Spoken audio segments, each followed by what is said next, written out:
Justin Silverman of the New England First Amendment Coalition here. I'm with Sig Schutz, partner at Preddy Flaherty in Portland, and a longtime NEFAC board member, as well as Judy Meyer, executive editor of the Lewiston Sun-Journal. Both are with us today to discuss these ongoing efforts to get localized COVID-19 case data in Maine. Sig, you wrote a letter recently on behalf of NEFAC, as well as the Maine Freedom of Information Coalition and other open government advocates, asking the governor to release this localized case data. Can you explain to us, give us a better understanding of the legal framework here? So, for example, does the Maine Freedom of Access Act require the state to provide this type of information? Right, so the Maine Freedom of Access Act is the state equivalent of the Federal Freedom of Information Act. Under that act, all government records are presumptively available to the public, unless they've been exempted by the legislature. And that's important because only the legislature has the right to exempt records from the public's right to know, not executive branch agencies, not the governor, not heads of departments, not the Maine CDC.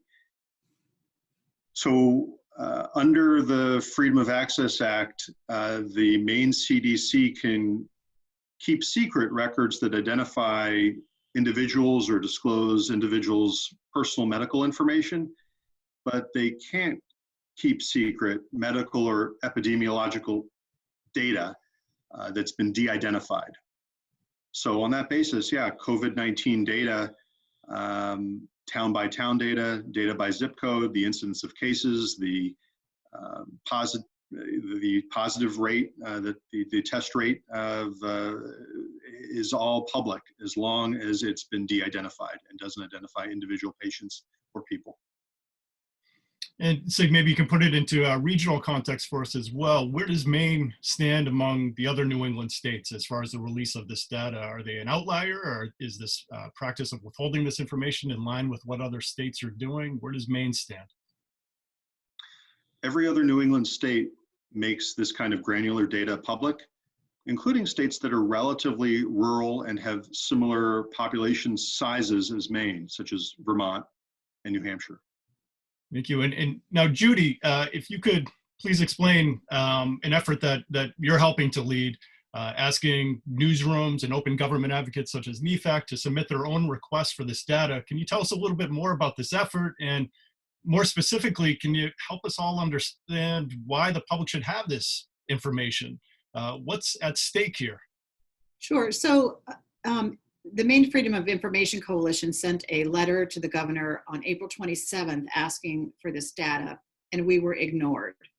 And there have been daily briefings where the press has asked for this data from the CDC and have been dismissed. So it's not even like we're getting a response that you're not getting this data for this particular reason.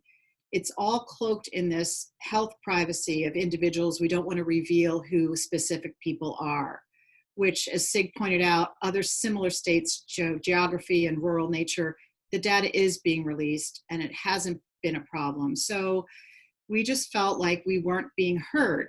So last week, every daily newspaper in Maine and more than a dozen weekly newspapers filed identical FOA requests to the CDC seeking this data. That happened Wednesday, Thursday, and Friday.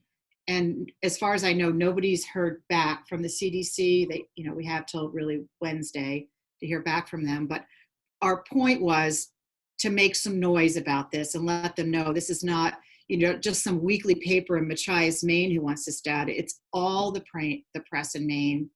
And for the very specific reason that when we get county data released by county, Maine counties are very large.